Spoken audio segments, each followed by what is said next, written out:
노르웨이의 한 통계학자 조사에 의하면 지난 5,560년 동안 지구상에 14,530번의 크고 작은 전쟁이 일어났다고 말했습니다. 이것을 계산하면 1년에 평균 2.6번 전쟁이 일어나는 것입니다. 이러한 전쟁을 위해 소비되는 돈은 연간 5,500억 달러로 우리나라 돈으로는 약 600조 원이 되는 것입니다. 한편 오늘날 이 땅에서 기아로 죽어가는 사람이 하루에 3만 5천 명이나 됩니다. 인류의 문화사는 전쟁사와 같은 것입니다. 이 지구상에는 언제나 어느 곳이나 항상 전쟁과 살육이 자행되고 있습니다. 이 전쟁과 살육의 배후에는 미움과 원한이 있고, 미움과 원한의 배후에는 반드시 마귀가 있습니다.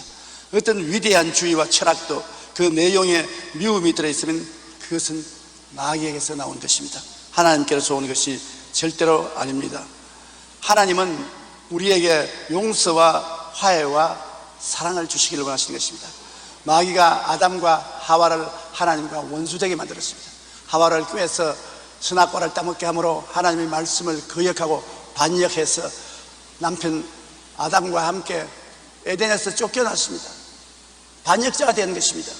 그때로부터 하나님과 사람은 원수가 되어 살았던 것입니다. 그래서 마귀는 자기의 뜻을 이루고 기뻐하고 있습니다. 요한복음 8장 44절에 너희는 너희 아비 마귀에게서 났으니 너희 아비의 욕심대로 너희도 행하고자 하느니라. 그는 처음부터 살인자요 진리가 그 속에 없으므로 진리에 서지 못하고 거짓을 말할 때마다 제 것으로 말하니 이는 그가 거짓말쟁이요 거짓의 아비가 되었습니다. 마귀는 거짓의 앱입니다. 속입니다. 사람과 사람 서로 속여서 서로 원한을 갖게 만드는 것이 마귀가 하는 일인 것입니다. 600만 유대인과 수많은 동족을 죽음으로 몰아넣은 히틀러는 많은 사람들에게 강인한 정신력의 소유자로 알려졌습니다. 정신력이 강한 사람이다. 굉장한 사람이다. 그러나 그 자신의 고백에 따르면 그는 평생 귓가에서 조용하게 소곤거리는 소리를 따라 행동했다고 합니다. 히틀러는 마귀가 그의 귓전에서 속삭이는 소리를 듣고 그처럼 잔인한 일을 했던 것입니다. 나치 전쟁 기록에는 히틀러의 전용 비행기를 조종하던 조종사의 고백이 기록되어 있는데 그는 이렇게 말했습니다. 히틀러가 가끔 전용 비행기를 타고 가다가 광분을 일으키면 완전히 정신을 잃고 고함을 치고 발부둥을 치고 카페탈 손으로 끌고 있는 것을 다 때려 부수고 했습니다. 그러고 난 다음 마귀에 의해서 예언을 했습니다. 히틀러가 그처럼 많은 사람을 죽였던 것은 이처럼 그 배후에 도적질하고 죽이고 멸망시키는 마귀의 조정을 받았기 때문인 것입니다. 미움과 파괴의 배후에는 마귀가 있다는 사실을 알아야 되는 것입니다. 우리 개인의 마음속에 있는 조그마한 미움과 저주도 마귀에서 나오는 것입니다. 우리는 하나님과 인간 사이, 인간과 인간 사이에 미움과 원수가 되게 하는 것은 결코 사람의 행위도 아니요 하나님의 행위도 아니요 사탄의 행위인 것입니다. 유리를 도역질하고 죽이고 멸망시키는 마귀의 행동인 것입니다. 하나님은 예수님의 십자가로 이 미움과 원수됨을 철폐하시고 화해와 사랑을 가져오셨습니다. 하나님이 2000년 전에 그 아들 예수님을 세상에 보내셔서 모든 죄악을 대신 담당하여 하나님 앞에 짊어지고 몸짓고 피 흘려 죽으심으로 죄를 사하고 하나님과 인간 사이에 화목을 가져왔습니다. 한 손으로 하나님 손잡고 한 손으로 사람을 손잡고 십자가에서 화목을 지게 된 것입니다. 이제는 죄를 지었음에도 불구하고 못났음에도 불구하고 버림을 받아야 마땅함에도 불구하고 죄 지은 그대로 못난 그대로 빈손 든 그대로 천부여 어지없어 손들고 옵니다 하고 나오기만 하면 하나님은 예수 그리스도의 이름과 보혈을 통하여 손을 내밀어 여러분 악수해 주시는 것입니다. 화목되는 것입니다. 골로새서 1장 20절로 22절에 그의 십자가의 피로 화평을 이루사 만물 곧 땅에 있는 것들이나 하늘에 있는 것들이 그로 말미암아 자기와 화목되기를 기뻐하심이라. 전에 악한 행실로 멀리 떠나 마음으로 원수가 되었던 너희들 이제는 그의 육체의 죽음으로 말미암아 화목하게 하사 너희를 거룩하고 흠없고 책망할 것이 없는 자로 그 앞에 세우고자 하셨으니 우리가 옛날에는 하나님과 우리가 원수가 되어 있었습니다. 그러므로 우리가 아무리 기도한들 하나님이 원수의 기도를 들을 리가 없습니다. 그러나 이제는 예수님으로 말미암아 화목되어서 하나님의 은혜로 거룩하고 의롭고 영광스러운 삶을 살도록 해주셨으니 언제 어디서나 하나님 아버지의 이름을 부르면 하나님 그 자리에 와 계신 것입니다. 하나님과 우리 거리는 이제 사랑과 화목으로 가까워졌습니다. 하나님이 우리 안에, 우리가 하나님 안에 있는 그러한 아름다운 생활을 하게 된 것입니다.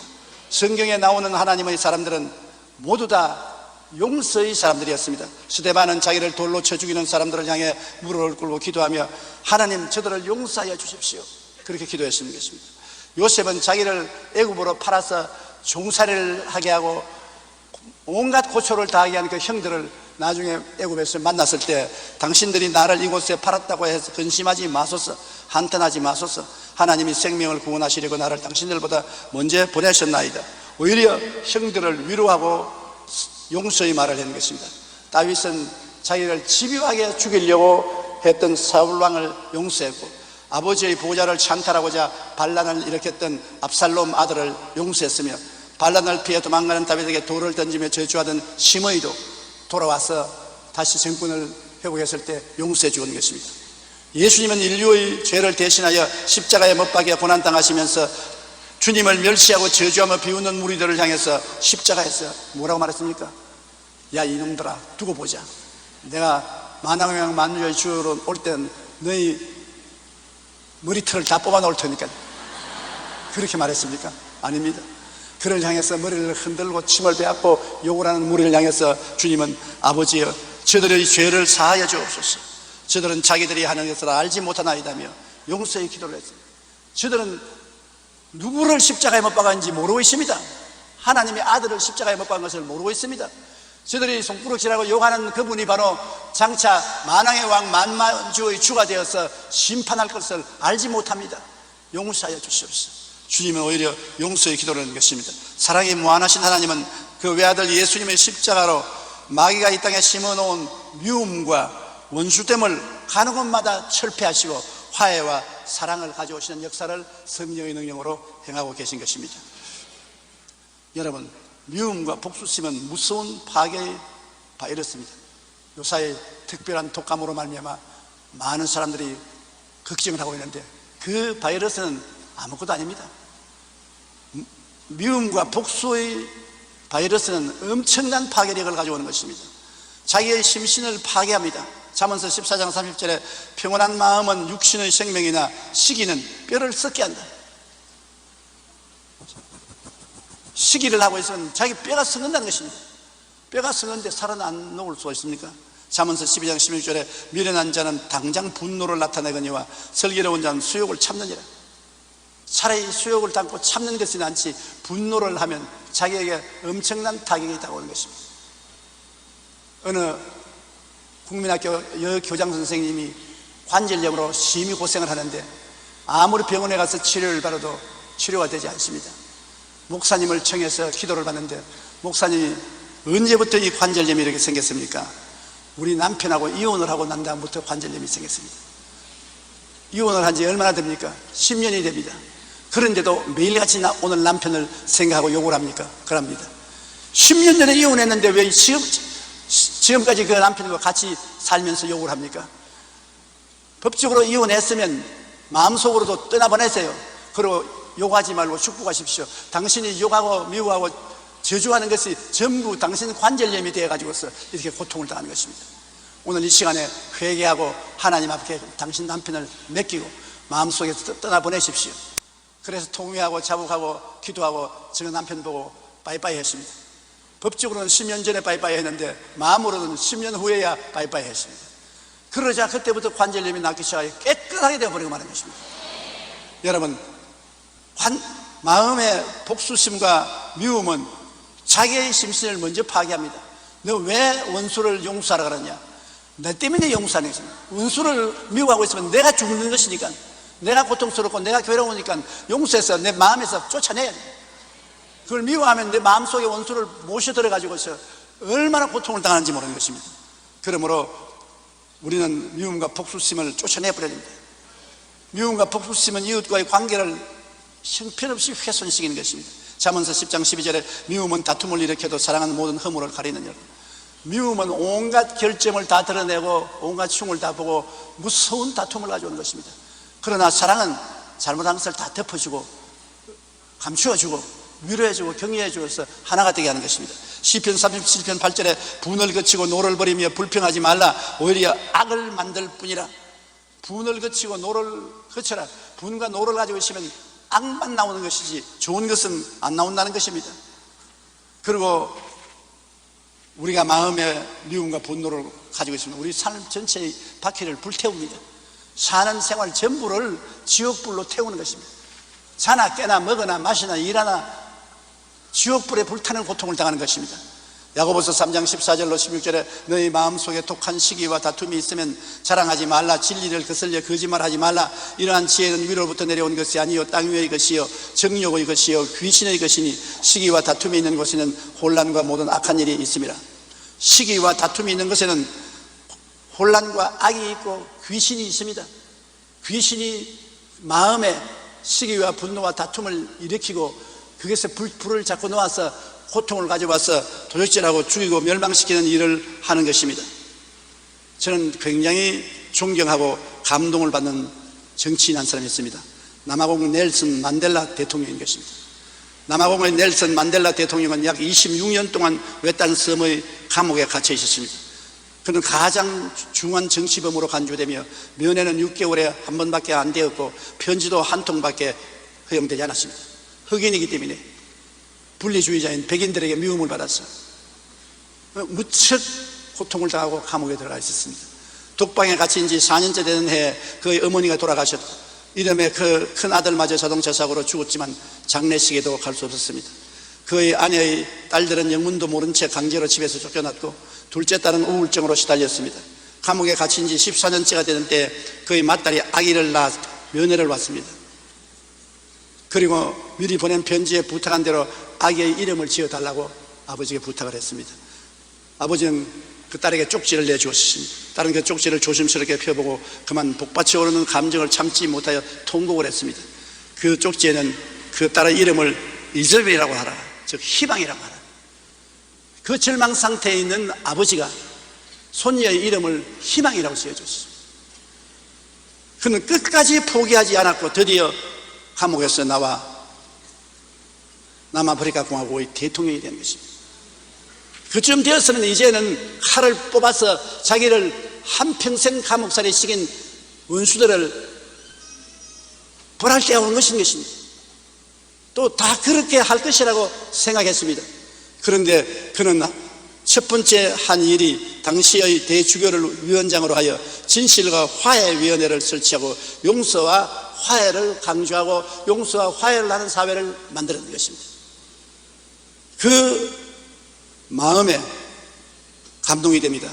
오랜 시간 모진 감옥 생활을 했지만 남아프리카의 만연한 미움과 복수의 악순환을 끊고 용서와 화해와 평화의 나라를 만들기 위해 노력했던 것입니다.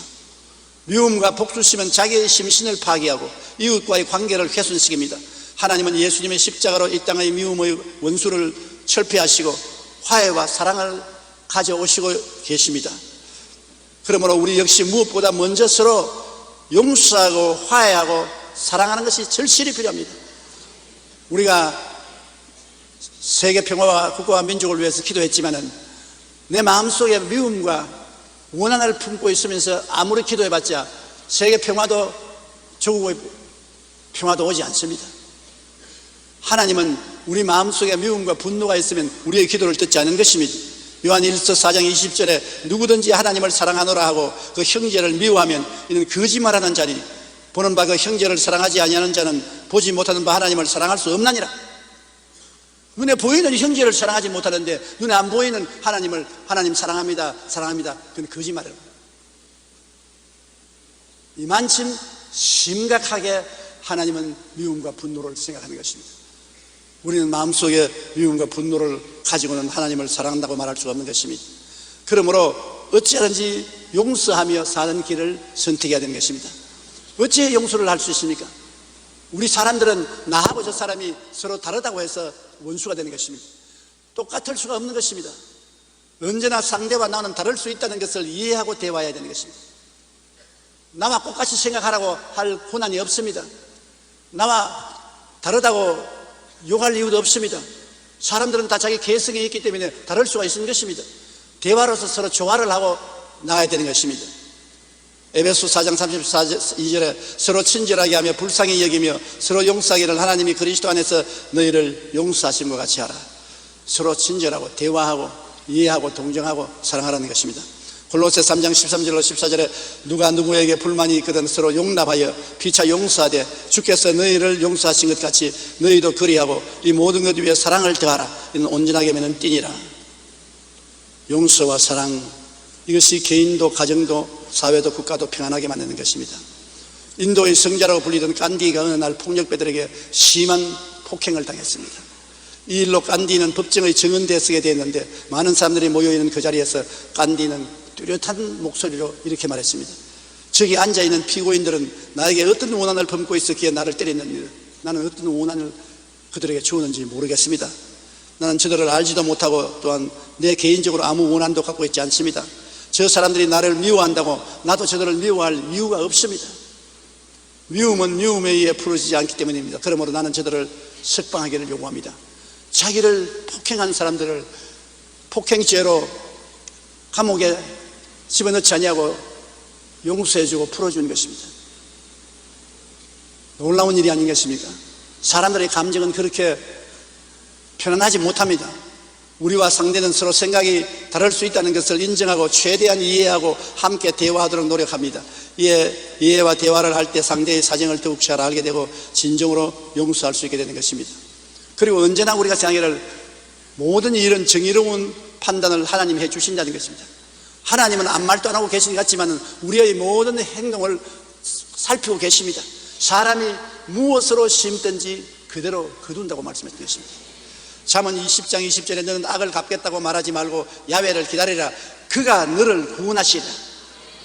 로마서 12장 19절에 내 사랑하는 자들아 너희가 친히 원수를 갚지 말고 하나님의 진노하심에 맡기라. 기록되었을 때 너희 원수 갚는 것이 내게 있으니 내가 갚으리라고 주께서 말씀하십니다.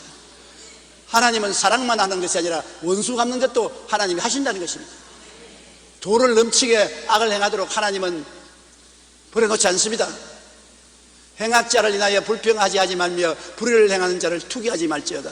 저희는 풀과 같이 속히 배임을 볼 것이며 푸른 채소같이 쇠잔할 것이라는 것입니다. 그러므로 악을 행하고 불의를 행하면서 창성해질 것이라고 생각하는 것은 큰 엉터리입니다. 우주를 지으신 하나님이 지금도 보좌에 앉아 계십니다. 때가 오면은 하나님이 풀 마르듯이 마르고 잎사귀 마르듯이 마르게 하는 것입니다. 그렇기 때문에 원수를 우리가 직접 갚지 말고 하나님께 맡기면 하나님께서 갚아주겠다는 것입니다. 류라 아야코가 쓴 빙점에는 이런 이야기가 있습니다. 한 여인이 눈 덮인 언덕길을 향하여 걷고 있었습니다. 왜냐하면 자기가 알고 보니까 여태까지 어머니로 모셨던 분이 자기 친어머니가 아니었다는 것입니다. 친어머니가 버린 자기를 주어서 거두어 주어서 자라게 하는 것입니다. 그걸 알자 너무 마음에 충격을 받고 마음에 고통을 당하다가 살 필요가 없다고 생각하고 자살하려고 산길을 걸어 올라가는데 눈이 많이 와서 미끄러운데 조심스럽게 일직선으로 산 위에 올라가서 내려다보니까 자기 발걸음이 비틀비틀 하거든요. 자기는 바르게 왔다고 했는데 걸어온 발걸음을 위에 올라가 보니까 눈자국에 비틀비틀 하고 있던 거예요. 거기에서 그 마음에 크게 깨닫고 생각을 바꾸었습니다. 자신은 똑바로 온다고 왔는데 발자국이 이리 삐뚤어져 있는 것을 보니 인생에 자기는 옳다고 생각했는데 하나님이 보시기에는 완전히 삐뚤어진 인생을 사는 것이 될 수도 있는구나. 그러므로 내가 우리 친어머니를 미워하고 원망을 하고 자살을 하려는 것은 친어머니의 입장을 생각하지 아니하고 얼마나 답답해야 자기 딸을 낳아서 기르지 않고 버리겠느냐. 그것도 생각을 해야 될 것인데 그런 생각을 못한 자기가 잘못을 알고 자살을 포기하고 내려왔다는 이야기를 적은 것입니다. 우리는 모두 아담의 후손이므로 죄인 한 사람이었습니다. 죄를 짓지 않은 의인은 없습니다. 모든 사람이 죄를 지었음에 하나님의 영광에 이르지 못합니다. 내만 의인이고 저 사람만 죄인이라고 생각하지 마십시오. 내가 저 사람을 죄인이라고 말할 때 나도 하나님 보시기에는 죄인일 수가 있습니다. 우리 모두 다 죄인입니다. 누구나 알게 모르게 죄를 지었으며 또한 회개하며 살고 있는 것입니다. 용서하고 사는 길이 친히 원수를 갚으려고 하지 않고 모든 판단을 하나님께 맡기는 길이 되는 것입니다. 그러므로 우리는 용서와 화해를 앞세워야 되는 것입니다. 독일 아우슈비츠의 참담한 수용소에서 생존한 유대인 디무르는 전쟁이 끝나고 1961년에 예루살렘에서 열린 전범재판 증인으로 소환되었습니다. 재판관은 디무르에게 히틀러의 참모였던 아돌프 아이만을 가리키면서 저 사람을 똑똑히 보십시오. 저 사람이 아이만인 것을 맞습니까? 하고 물었습니다. 아이만은 수백만 유대인을 죽인 사람입니다. 엄청난 악한 사람인 것입니다. 재판관의 말에 디무르는 한참 그를 바라보다가 그건 졸도해버리고 마는 것입니다. 한참 후에 깨어나서 사람들이 쓰러진 이유를 물었습니다. 과거에 악몽에 되살아나서 그랬습니까? 아닙니다. 그러면 정오심 때문에 마음속의 분노를 이기지 못해 쓰러진 것입니까? 그것도 아닙니다. 그럼 왜 쓰러졌습니까? 이때 디무르는 사람들을 바라보며 천천히 말했습니다. 제가 그 사람을 봤을 때 그 사람이 너무나 순진하고 평범한 사람이 보였기 때문에 기절을 했습니다. 그 많은 사람을 그 무참하게 죽인 사람이 재판관 앞에 서서 정은대에 서서 보니까 너무나 순진하고 평범한 사람이 보통 사람으로 보였기 때문에 자기 눈을 의심하고 기절을 한 것입니다. 왜 그러냐면 그는 잠시 생각을 하더니 나도 아이만이 될 수 있다는 사실을 그 시에 깨닫고 그를 보고 확인한 순간 그동안에 내 마음속에 쌓아둔 미움과 분노와 정오는 그를 당장이라도 처참하게 죽이고 싶다는 생각이 들어 저 역시 저 아이만과 다를 바 없다는 생각에 놀란 것입니다. 나는 저보다 낫다고 생각했는데 내가 그를 그 자리에 만나니까 당장 그를 처참하게 죽이고 싶은 생각이 내 마음에 불꽃같이 올라온 거 보니까 나도 아이만 자리에 있었으면 같은 일을 했겠다. 그 생각에 너무 놀라서 쓰러졌다는 것입니다. 여러분, 우리가 나쁜 사람 보고 손가락질을 하지만 우리도 그 처지에 떨어지면 그렇게 하고도 남은 일이 많습니다. 이러므로 쉽게 비평하지 말고 남의 입장에 서서 충분히 생각하고 하나님께 맡기고 기도해 주는 것이 제일 좋습니다. 로마서 3장 23절에 바울 선생은 모든 사람이 죄를 범하였으면 하나님의 영광에 이르지 못하더니 라고 말했습니다. 우리는 모두 죄인이요 정의로운 판단은 오직 하나님만이 하시는 것입니다. 언제나 용서와 사랑을 위하여 기도하는 것이 좋습니다. 우리가 용서와 사랑을 하기가 힘듭니다. 그러므로 기도를 해야 돼요. 저도 50년 동안 목회하면서 나에게 가시 노릇하는 성도들과 재직들이 많이 있었습니다. 눈을 감아도 잠이 안 올 만큼 가시 노릇을 했습니다. 용서와 사랑을 말로서 한다고 하지만 안 됩니다. 하나님께 기도하고 성령님의 도우심을 받아야 내 마음속에 용서와 사랑이 나오는 것을 체험했습니다. 용서와 사랑은 내 힘으로 안 되기 때문에 성령이 하나님의 능력으로 용서와 사랑을 하도록 만들어 주시는 것입니다. 기도해야 돼요. 미운 남편을 용서하고 사랑하게 됩니까? 오락선이 보기 싫어서 들어오면 얼굴을 돌려버리죠. 마음에 안 드는 너무 바가지 끓는 마누라 쉽게 용서가 돼요? 안 되죠. 그러면 어떻게 합니까? 안 된다고 그대로 내버려 놓겠습니까? 용서와 사랑을 하게 해달라고 기도를 해야 되는 것입니다. 내 힘으로 안 되니까 하나님 도움을 받아야지. 하나님은 도와주시기 위해서 성령을 우리에게 보내신 것입니다. 구하라 주실 것이요 찾아라 찾을 것이요 물들여 열릴 것이라 했습니다. 너희가 없는 것은 구하지 아니함이라고 하는 것입니다. 하나님께 진실한 마음으로 구하면 우리 사람이 생각할 수 없는 초인적인 능력을 주시는 것입니다. 마태복음 6장 12절로 15절에 우리가 우리에게 죄 지은 자를 사하여 준 것 같이 우리 죄를 사하여 주옵시고 너희가 사람의 잘못을 용서하면 너희 하늘에 계신 아버지께서도 너희 잘못을 용서하시려니와 너희가 사람의 잘못을 용서하지 아니하면 너희 아버지께서도 너희 잘못을 용서하지 아니하시리라. 굉장히 엄중합니다. 우리는 십자가에서 용서해 달라고 기도하면서 우리의 죄 지은 자를 용서 안 하고 앙심을 품고 있으면 하나님은 십자가의 보혈의 역사를 일어나게 안 해준다는 것입니다. 내가 하나님 아버지께로부터 용서받은 것처럼 나도 이웃을 용서해야 된다는 것입니다. 원수 갚는 것이 하나님께 있으니 하나님이 갚지 내가 갚아서는 안 되는 것입니다.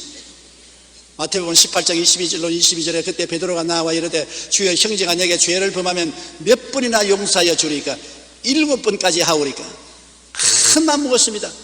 형제가 내게 죄를 지으면 7번까지 용서하면 되겠지요. 그거 베드로 나보다 훌륭합니다. 난 7번까지 용서하기가 참 힘들어요. 그런데 이만하면 충분히 용서했겠지 그렇게 생각했는데 예수께서 이르시되 내게 이르노니 7번뿐 아니라 7번을 70번까지 고백서라도 용서하라. 베드로는 7번 용서해야 된다. 예수님은 7, 49, 490번이라도 용서하는 것입니다. 한없이 용서하는 거예요. 사람으로서는 안 되죠. 나는 믿음이 약할 때 이 성경 구절을 읽으면 굉장히 싫었습니다. 지어버리고 싶어져요. 왜 이런 말을 여기 기록해 놓으셨는가? 하나님은 우리보다 지혜롭고 하나님은 우리보다 모든 것을 잘 아신 하나님, 우리에게 유익되고 필요하기 때문에 주신 말씀인 것입니다. 그러므로 아예 원한을 품고 살지 말라는 것입니다. 미국의 시인 월드 휘트만은 말년에 여러 가지 질병으로 불행한 나날을 보내고 있었습니다. 그러던 어느 날 의사가 그에게 이렇게 말했습니다. 저는 의사가 된 지 30년이 되었습니다. 그동안 수많은 환자에게 처방을 해왔지만 아픈 사람에게 가장 좋은 처방은 사랑이라는 것을 알게 되었습니다. 이 말을 들은 휘트만은 크게 공감하면서, 그런데 그 사랑이라는 약이 듣지 않으면 어떻게 하지요? 그러니까 의사가 웃으면서 한 봉지로 처방해서 안 나오면 2봉지, 3봉지 많이 처방을 해야지요. 한 번 사랑해서 안 되거든 2번, 3번, 4번 사랑하라는 것입니다. 의사는 그를 보고 웃으며 그땐 처방약을 2배로 늘리셔야 되지요 라고 말했습니다. 우리가 용서와 사랑을 해도 어떤 효과가 나타나지 않을 때 포기할 것이 아니라 오히려 용서와 사랑이란 처방약을 2배로 늘려야 하고 3배로 늘려야 하는 것입니다. 용서와 사랑을 하기 위해서 믿음을 가지고 기도해서 하나님 더 용서하고 더 사랑하고 더 용서하고 더 사랑하게 해주시옵소서, 그렇게 간구해야 되는 것입니다. 여러분 들으면서 마음속에 목사가 저렇게 설교하면서 자기는 그렇게 하냐, 그런 질문이 있을 것입니다. 나도 못해요. 나는 여러분에게 설교하는 것이 아니라 날 보고 설교하고 있는 것입니다. 이렇게 하려고 저도 결심을 하고 하나님께 기도하고 있습니다. 우리는 모두 다 똑같은 인간으로 하나님의 도우심이 없이 무엇을 할 수 있겠습니까? 그 다음에 우리가 마지막에 해야 될 것은 기억에서 지워버려야 되는 것입니다. 네가 나에게 잘못한 것을 기억하고 있으면 안 돼요. 기억에서 지워버려야 돼요. 내가 죄를 용서하면 하나님은 나의 죄를 기억지 아니하신다고 말하는 것입니다. 내가 과거에 죄를 수없이 지었는데 하나님께 회개에 나오면 하나님이 다 잊어버린다는 것입니다. 하나님은 기적 중에 하나가 잊어버리는 기적인 것입니다. 우리가 옛날에 지은 죄를 자꾸 회개하면 그거 무슨 말이냐? 아버지 내 이런 죄를 지었지 않습니까? 나 벌써 잊어버리고 모른다. 하나님은 좋은 일에만 다 기억하는 것이 아니라 나쁜 일에는 용서해주고 건망증이 계셔서 잊어버리는 것입니다. 깨끗이 잊어버리는 것입니다. 히브리서 8장 12절에 내가 그들의 불의를 긍휼히 여기고 그들의 죄를 다시 기억하지 아니하리라 하셨느니라. 다시 기억하지 않는다. 하나님이 기억하지 않은 것을 봐 나는 자꾸 기억해서 말을 합니까? 진실로 한번 회개했으면 하나님은 영원히 기억해서 지워버린 것입니다. 이사야 44장 22절에 내가 내 허물을 빽빽한 구름같이 내 죄를 안개같이 없이 하였으니 너는 내게로 돌아오라. 내가 너를 구속하였습니다. 기억에서 지워버린다는 것은 얼마나 중요한지 몰라요. 존 브로크만은 그의 책 지난 2000년 동안의 위대한 발명에 인류의 위대한 발명품 121가지를 소개했는데 인쇄술, 전기, 비행기, 컴퓨터, 인터넷 등이 포함되어 있는데 그게 예외로 한 가지 놀라운 발명품이 포함되어 있는 것은 뭐냐면 지우개입니다. 지금까지 발명한 발명품 중에 지우개가 그 중에 하나가 들어간다는 것입니다. 존 브로크만에 의하면 지우개가 발명되면서 비로소 인류의 기록 문화가 극적으로 발전하게 되었기 때문이라는 것입니다. 왜 그러냐 하면 지우개가 없을 때는 음악가들이 악보를 적어 나가다가 잘못했으면 그걸 다 찢어서 내버리고 새로 적어야 되는 것입니다. 그러나 지우개가 생겼기 때문에 악보를 적어 나가다가 잘못하면 삭삭삭 지워버리고 새로 하고, 화가가 그림을 그리다가 잘못하면 옛날에는 그 전체 그림을 찢어버려야 되는데 지우개가 생겨난 다음 그림을 그리다가 잘못되면 지우개로 삭삭삭 지워버리고 새로 그 위에 그림을 그릴 수 있게 됐다는 것입니다. 그래서 시인과 음악과 작품들이 모두 현재와 같이 완성들을 이루는 것은 지우개 때문에 그렇게 됐다는 것입니다. 위대한 창조주이신 하나님도 실수투성이인 우리 인생을 위해 예수님의 십자가 용서라는 지우개를 사용하신 것입니다. 이 지우개가 없었다면 우리 인생은 늘 고칠 수 없는 실수와 죄 가운데 빠져나올 수 없을 것입니다. 용서하며 사는 길은 예수님의 십자가를 가슴에 끌어안고 아픈 상처를 기억해서 지워버리는 것입니다. 내가 예수님의 십자가를 안고 내 남편의 죄를 지워버리고 아내의 죄를 지워버리고 자식의 죄를 지워버리고 부모님의 죄를 지워버린다. 이웃의 죄를 지워버린다. 내 힘으로는 안 된다. 십자가 보혈의 지우개인 것입니다. 십자가의 보혈을 끌어안고 더 모든 원한을 다 지워버리고 풀어버리고 그 대신에 사랑과 화해를 가져오면 이것이 참 크리스찬의 생활인 것입니다. 하나님은 세상을 이처럼 사랑하사 독생자를 주셨으니 누구든지 저를 믿으면 멸망치 않고 영생을 얻으리라. 십자가에서 하나님은 모든 우리의 죄를 다 지워버린 것입니다. 그리고 두 손을 활짝 내밀고 우리를 있는 그대로 온난 그대로 빈손 그대로 받아들여 주시는 것입니다. 사랑해 주시는 것입니다. 이러한 하나님의 관대한 용서와 사랑과 화해가 아니면 우리는 하루도 하나님 앞에 설 수가 없는 것입니다. 지금도 이 자리에서 기도할 수 없습니다. 그러나 하나님은 지금도 큰 기쁨을 가지고 활짝 가슴을 열고 여러분에게 손을 내밀면서 내 품에 안겨라. 내게 의지하라. 믿고 구하라. 내가 너와 함께 살아주마. 그렇게 말씀하고 계시는 것입니다.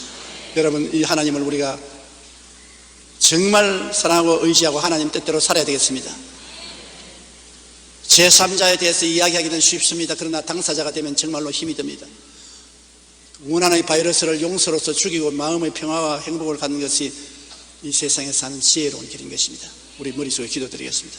사랑이 많으신 우리 아버지 하나님, 이 세상에 너무나 미움과 원한이 많습니다. 우리의 마음속에 미움과 원한이 사라질 데가 없습니다. 하나님은 그 마음속에 계신 미움과 원한을 예수 그리스도의 피로서 다 지워버리셨습니다. 아버지, 우리도 예수 그리스도를 구주로 모시고 십자가를 끌어안고 모든 원한과 미움을 다 지워버리게 도와주시옵시고 용서와 화해와 사랑을 가져오게 도와주시옵소서. 하나님이 우리 과거를 다 기억하신다면 우리가 어떻게 하나님 앞에 설 수 있겠습니까? 우리가 우리 이웃의 과거를 다 생각하고 그걸 가지고서 비평한다면 어떻게 신뢰질 수가 있겠습니까? 사랑과 화해와 은혜를 주시는 하나님 아버지, 우리를 도와주셔서 성령의 능력으로 사랑과 화해를 가져오게 도와주시옵소서. 예수님 이름으로 기도드립니다. 아멘.